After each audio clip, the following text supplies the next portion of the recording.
ఇవాళ మనతో చర్చలో పాల్గొంటున్నారు రాజకీయ విశ్లేషకులు, అలాగే సామాజిక ఉద్యమాల నాయకులు, హిందూ ధర్మ పరిరక్షణ కార్యక్రమాల్లో కూడా పాల్గొంటూ ఉంటారు. ఆయన త్వరగా శ్రీరామ్ గారు. సార్ నమస్కారం అండి. సార్ ఇప్పుడు ఆంధ్రప్రదేశ్ సీఎం చంద్రబాబు నాయుడు గారు పదే పదే టూరిజం గురించి చెప్తూ ఉంటారండి. శ్రీశైలంలో సీ ప్లేన్ ఓపెన్ చేసేటప్పుడు కూడా ఒక మాట అన్నారు ఆయన, భవిష్యత్తులో టూరిజం తప్ప ఇంకే ఇజం ఉండదు అని.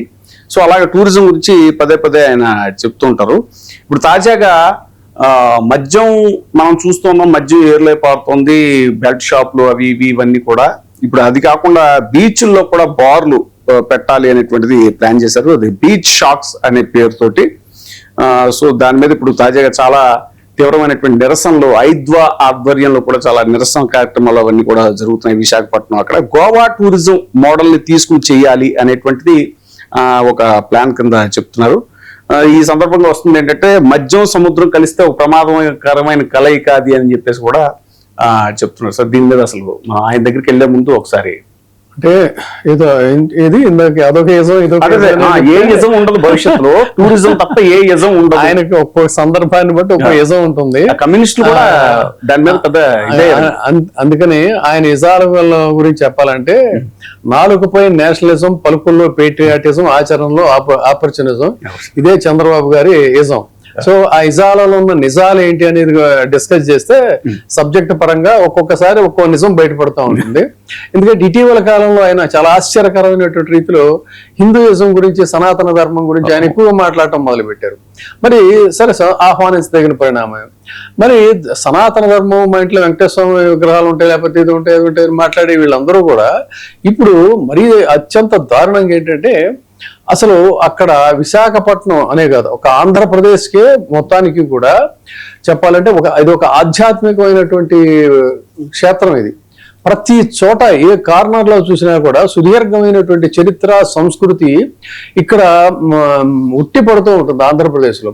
సో ఇక్కడ కావాల్సింది ఏంటంటే ఇవాళ గోవా తరహా బీచ్లు, బార్లు కాదు, చాలా అత్యంత దుర్మార్గమైనటువంటి వ్యవహారం ఇది చెప్పాలంటే. ఎందుకంటే ఇప్పుడు వీళ్ళ వ్యవహార శైలి, పబ్లిసిటీ చేసేదేమో ఒక రకంగా ఉంది, ఇక్కడ ఆచరించే పనులు చూస్తేనేమో పూర్తిగా విరుద్ధంగా ఉన్నాయి. చెప్పాలంటే మన గజ్జల మల్లారెడ్డి గారు చెప్తారు, తెలుగునాట భక్తి రసం కుప్పలుగా పారుతుంది, డ్రైనేజీ స్కీము లేక డేంజర్ గా మారుతుందని చెప్పని.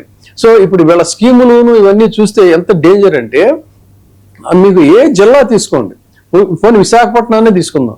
విశాఖపట్నం తీసుకుంటే సాక్షాత్తు అక్కడ సింహాచల క్షేత్రం ఉంది, ఇటు పక్కనేమో లక్ష్మీదేవి అమ్మవారు.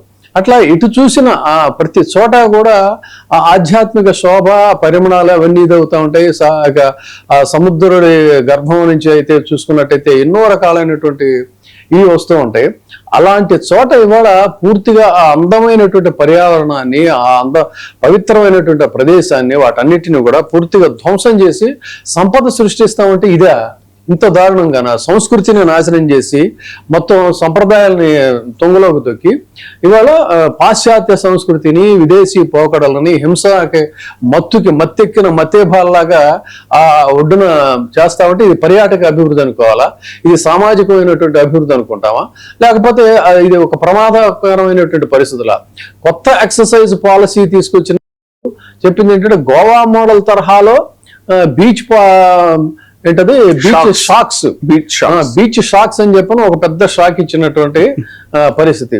ఏంటంటే ఇది చూడండి ఎంత వికృతమైనటువంటి పోకడలో. ఇదే ఇప్పుడు అంటే నరేంద్ర మోడీ గారు కానీ లేకపోతే ఎన్డీఏ ప్రభుత్వం కానీ విశాఖపట్నం సూర్యలంక బీచ్ల్లో పైలట్ ప్రాజెక్ట్ గా ప్రారంభిస్తాం, తర్వాత ఇంకేదో పెడతాం అని అంటే ఇది భారతీయ సంస్కృతి అనుకోవాలా, ఇది భారతీయ నాగరికత అనుకోవాలా, లేకపోతే వీళ్ళు చెప్పేటువంటి సోకాల్డ్ సనాతన ధర్మం అని చెప్పి అనుకోవాలా? ఇది ఆదాయం వస్తుందని చెప్పని ఆలోచిస్తున్నారు. కానీ ఈ సమాజాన్ని అంటే భావి తరాలను కూడా పర్యాటక అభివృద్ధి అనేటువంటి దీంతో విదేశీ పర్యాటకులను ఆకర్షిస్తున్నాం అనేటువంటి పేరుతో, ఆదాయం పెంచుకుంటున్నాం అనేటువంటి పేరుతో ఎంత ఆహ్వానిస్తున్నారంటే ఈ విషయంలో నిజానికి అక్కడ విశాఖపట్నంలో వామపక్ష భావజాలం ఉన్నటువంటి వాళ్ళు ఉద్యమిస్తున్నారు, పర్యావరణవేత్తలు ఉద్యమిస్తున్నారు. అట్లాగే సనాతన ధర్మం గురించి సిసలైన వాళ్ళు, సనాతన ధర్మం అంటే ప్రాక్టీషనర్స్ నేననేది, ఒక ఛద్మవేషధారులు కాదు, వాళ్ళు దాని మీద ఆందోళన చెందుతున్నటువంటి పరిస్థితి. ఇలాంటి పరిస్థితుల్లో ఇది మనం కొన్ని ఎగ్జాంపుల్స్ తీసుకుందాం. మనకి ఏంటంటే గోవా తరహా మీరు డెవలప్మెంట్ అనే కదా మీరు చెప్తా ఉంది. దీనివల్ల ఏమవుతాయంటే రోడ్డు ప్రమాదాలు జరుగుతాయి. గోవా బీచ్ లో టూరిజం అనేటువంటి దాన్ని చూస్తున్నారు, కానీ మద్యం సేవించి వాహనాలు నడపటం వల్ల రోడ్ల మీద అక్కడ అనేకమైనటువంటి ప్రమాదాలన్నీ కూడా నమోదవుతున్నాయి. టూరిస్ట్ పోలీస్ యూనిట్లు ఏర్పాటు చేసినా కూడా మహిళల భద్రత అనే దానికి అక్కడ ఎలాంటి పరిస్థితుల్లో కూడా గ్యారంటీ లేనటువంటిది. రాత్రిపూట గొడవలు, ఈవ్టీజింగ్, మత్తులో దాడులు చేయటం, పర్యాటకులతో ఘర్షణలు, ఇలాంటి అనేకమైనటువంటి సంఘటనలు అక్కడ జరుగుతూ ఉంటాయి. ఇక్కడ అసలు ఆంధ్రప్రదేశ్లో చూస్తే ఇప్పుడే అనేక రకాలైనటువంటి హింసాత్మక ఘటనలు ఇవన్నీ జరుగుతూ ఉంటే దిక్కు లేదు. పసిబిడ్డలు మాయమైపోయినా, లేకపోతే అత్యాచారాలు జరిగినా, అనాచారాలు జరిగినా వాటి గురించి ఏది లేదు. నిజంగా ఎక్కడ ఉందో చెప్పండి లా అండ్ ఆర్డర్ అనేటువంటిది. సో మరి గోవా శాఖ పాలసీలో ఏమన్నారు, అక్కడైతే రాత్రి 11 గంటల తర్వాత నిషేధం, సీసీటీవీలు ఇలాంటివన్నీ ఉంటాయి. మేము కూడా పెడతా ఉంటారు. కేసులు జరిగినప్పుడు సీసీటీవీలు పనిచేయట్లేదని సాక్షాత్ హైకోర్టుకి సబ్మిట్ చేసినటువంటి సంఘటనలు ఎన్నో మనం చూడలేదా, చూసామా లేదా? ఇప్పటికీ కూడా అదే రకమైనటువంటి బుకాయిస్తున్నారు కదా. ఈ పరిస్థితుల్లో నేను ఇక్కడ నాకు ఒక క్లియర్ డేటా ఉంది. గోవాలో మీరు వీటి గురించి ఏదో చెప్తున్నారు కదా, కానీ ఎన్ని రకాలైనటువంటి గొడవలు ఇదే ఉన్నాయంటే అక్కడ గోవాకి సంబంధించి కొన్ని ప్రముఖ కేసులు నేను చెప్తా. 15 ఏళ్ల బ్రిటిష్ బాలిక స్కార్లెట్ కీలింగ్ మృతదేహానికి సంబంధించినటువంటిది. డేనియల్ మెక్లాఫ్టిన్ కేసు, ఐరిష్ పర్యాటకురాలు, ఆవిడని అత్యాచారం చేసి చంపేశారు. బీచ్ షాక్స్ లో డ్రగ్స్, గోవా అనేటువంటిదే బీచ్ షాక్స్ దాడుల్లో డ్రగ్స్ కి సంబంధించినటువంటి ఒక ప్రత్యేక డ్రగ్ నెట్వర్క్ సంబంధించి గోవా తీర ప్రాంతం అంతా కూడా అంతర్జాతీయ డ్రగ్ సిండికేట్స్ తో ఇదవుతూ ఉంటుంది. సరే, మనం ఎందుకు తాజాగా ఫామ్ హౌస్లకు వద్దాం. హైదరాబాద్ లో ఫామ్ హౌస్ కల్చర్ పెరిగింది కదా. అక్కడ చూస్తే మొయినాబాద్ కేసు ఒకటి, టెక్కీల డ్రగ్ ఒకటి, మైనర్ల పార్టీలతో ఒకటి, మద్యం పార్టీల్లో మృతి చెందినటువంటి సంఘటనలు, ఇలా ఒకటా రెండా ఎన్నో పెద్ద లిస్ట్ ఉంది. కాబట్టి దీన్ని లిక్కర్ టూరిజం అనాలా, లేకపోతే ఏమనాలండి? అయితే అనొచ్చు, మేము ఇక్కడ ఆదాయం తీసుకొస్తామని చెప్పానంటే టూరిజంతో అంటే ఆంధ్రప్రదేశ్కి ఆంధ్రప్రదేశ్ని టూరిజం సెంటర్ గా అద్భుతంగా 270 కిలోమీటర్ల తీర సముద్రం ఉన్నటువంటి పరిస్థితుల్లో ఈ మీరు చెప్పేటువంటి ప్రాంతాలు సూర్యలంక, మంగినపూడి ఇలాంటివన్నీ కూడా చేయాలి అంటే టెంపుల్ టూరిజం అన్ని డెవలప్ చేయాలి. మీరు నిజమైనటువంటి సనాతన హిందూ వాదులు నిజంగా అంటే ఆచరించే వాళ్ళు అయితే మనలాగా ఆచరించేవాళ్ళు వేరు, కబుర్లు చెప్పేవాళ్ళు వేరు. మీరు చేయాల్సిన పని ఏంటంటే ఆంధ్రప్రదేశ్లో ఏ ప్రాంతం చూసినా కూడా ప్రతి ప్రాంతానికి కూడా ఒక ఆధ్యాత్మికమైనటువంటి శోభ ఉంది, సుదీర్ఘమైనటువంటి చరిత్ర ఉంది, దేవాలయాలు ఉన్నాయి. వాటన్నింటినీ కూడా అభివృద్ధి చేసి టెంపుల్ టూరిజంని డెవలప్ చేయండి. కేరళలో కూడా అక్కడ మరి గీచ్లు అన్ని అసలు అదంతా కూడా సముద్ర ప్రాంతం కదా. మరి అక్కడ ఏమంటారు చెప్పండి, కేరళని గాడ్స్ ఓన్ కంట్రీ అంటారు. God's own country. అక్కడ మీకు జనాభా పరంగా హిందూ పాపులేషన్ తక్కువ ఉన్నా కూడా ప్రతి చోట ఇతర మతస్థులు కూడా వీళ్ళతో పాటు, నేను ప్రత్యక్ష సాక్షిని, దేవాలయాలకు వచ్చి అక్కడ వాళ్ళు దండం పెడతారు. మత విద్వేషాలు అనేటువంటివి లేవు. గాడ్స్ ఓన్ కంట్రీ అని చెప్పని అంటారు. ఆ విధంగా ఆంధ్రప్రదేశ్ను కూడా తయారు చేయొచ్చు. ఈ దిశగా నిజంగా ఇందులో బీజేపీలో ఉన్నటువంటి వాళ్ళు కానీ హిందూ సనాతనవాదులు అయితే ఆ విధంగా కృషి చేయాల్సినటువంటి అవసరం ఉంది. దీని మీద మరి ఇప్పుడు మనం ఉన్నటువంటి గెస్ట్ ఆయన కూడా ధర్మాన్ని కబుర్లు చెప్పేటువంటి వ్యవహారం కాదు, ఆచరించేటువంటి వాడు. ఆలోచన వేరు, ఆచరణ వేరు. ఆలోచన లేని ఆచరణ, ఆచరణ లేని ఆలోచన రెండు నిరర్థకాలు. ఆలోచనతో కూడిన ఆచరించేటువంటిదే నిజమైనటువంటి హిందూయిజం, అదే సనాతన ధర్మం. మరి దీని మీద వాళ్ళ రియాక్షన్ ఏంటనేది చూద్దాం. శ్రీరామ్ గారు, పర్యావరణం దెబ్బతింటా ఉంది, లా అండ్ ఆర్డర్ దెబ్బతింటా ఉంది, మన సంస్కృతి దెబ్బతింటా ఉంది. ఆ సముద్ర తీర ప్రాంతంలో నివసించేటువంటి వాళ్ళందరికీ కూడా ఎక్కడా కూడా శాంతి భద్రతలు అనేవి ఉండవు. ముఖ్యంగా ఇవాళ ప్రపంచం అంతా కూడా పదే చెప్తుంది ఏంటంటే పర్యావరణం అనేది, ఈ ప్లాస్టిక్ సీసాలు, గాజులు, చెత్త చెదారం ఇదంతా కూడా సముద్రం అంతా కూడా నాశనం అయిపోయే, తీరం అంతా కూడా నాశనం అయ్యే ప్రమాదం ఉంది.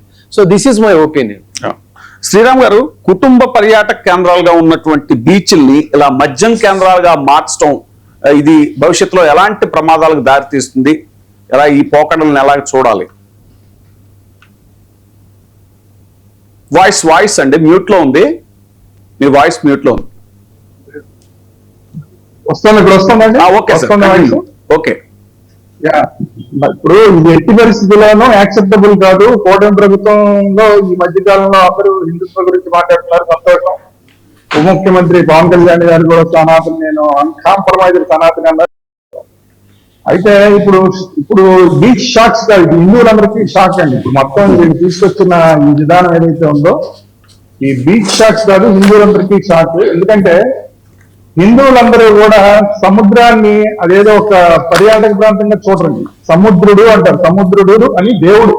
ఈ ముక్కోటి దేవతల్లో ఆయన కూడా ఒకడు, సముద్రుడు అనే ఆయన కూడా ఒక దేవత. అది పూజ చేసే ప్రాంతం, అదంతా కూడా హిందువులు పూజ చేసే ప్రాంతం. ఇప్పుడు ఒక కార్తీక మాసం ఉందనుకోండి, కార్తీక సోమవారం నాడు సముద్ర స్నానానికి వెళ్ళి అక్కడ పూజ చేస్తారు. కార్తీక పౌర్ణమి నాడు అక్కడికి వెళ్ళి పూజ చేస్తారు. అలాగే అమావాస్య, పౌర్ణమి ఇలాంటి ప్రత్యేకమైన తిథుల్లో కూడా వెళ్ళి సముద్రం దగ్గరికి వెళ్ళి పూజలు చేస్తారు. అది కాకుండా తర్పణాలు వెళ్తారు, సూర్యుడికి కూడా ఉదయాన్నే తర్పణాలు వెళ్తారు. ఇలాంటివన్నీ చేసే ఒక పవిత్రమైన ప్రాంతాన్ని అదేదో అక్కడ మందుబాబుల కోసం వాళ్ళకి ఒక షెల్టర్ లాగా చేయడం అనేది ఏమాత్రం యాక్సెప్టబుల్ కాదు. మేము అనేది ఏంటంటే, అసలు ఎప్పుడైతే అటు లింకప్ అక్కడ ఉందంటే సూర్యలంకను కూడా తీసుకొచ్చారు. సూర్యలంక అంటే సూర్యుడితో లింకప్ అయిన లంక. అలాగే సముద్రుడు అనేది కూడా మార్నింగ్ టైము సూర్యుడు పొద్దున్నే రాగానే నీళ్లు అలా వదులుతారు. సో ఇలాంటి ప్రాంతంలో మీరు ఒక భగవంతుడి ఒక గుడి లాంటి ప్రాంతంలో మీరు అక్కడ తీసుకొచ్చి మందు షాపులు పెడుతున్నారంటే, మీరు ఒక గుడిలో, గర్భగుడిలో మీరు ఒక మందు షాప్ ఓపెన్ చేసినట్టే అని చెప్తున్నాం. ఇది ఎట్టి పరిస్థితుల్లోనే యాక్సెప్టబుల్ కాదు. ఇప్పుడు పౌర్ణమి రోజు కార్తీక మంది, లక్షల మంది మహిళలు పిల్లలు అందరూ వెళ్తారు అక్కడికి, పురుషులతో పాటు వెళ్ళి అక్కడ స్నానాలు చేస్తారు. స్నానాలు చేసిన అలాంటి సందర్భాల్లో ఒక పక్క నుంచి వీళ్ళు బీరులు తాగేవాళ్ళు, వైన్లు తాగేవాళ్ళు అక్కడ కూర్చుని తైటక్కలాడుతుంటే వాళ్ళ మైండ్ సెట్ ఎలా ఉంటుందండి? ఇందాక చెప్పారు అశోక్ బాబు గారు, అక్కడ ఎలా గోవాలో ఎలా ఉంటుంది పరిస్థితి అంటే, అలాంటి పరిస్థితి ఇక్కడ వస్తే ఏంటి పరిస్థితి? కాబట్టి ఏంటంటే అక్కడ ఇంకా కొంత క్రిస్టియన్ కల్చర్ ఉంది, గోవాలో క్రిస్టియన్ కల్చర్ ఉంది కాబట్టి కొంత ఏదో నడుస్తుంది. అసలు విదేశీ కల్చర్ మనం అడాప్ట్ చేసుకోవడం ఏంటి? దరిద్రం కాకపోతే భారతీయ జనతా పార్టీ కూటమిలో భాగంగా ఉంది. మోడీ గారు ఏం చెప్తున్నారు? మోడీ గారు మన స్వదేశీ అంటున్నారు ప్రతిదానికి.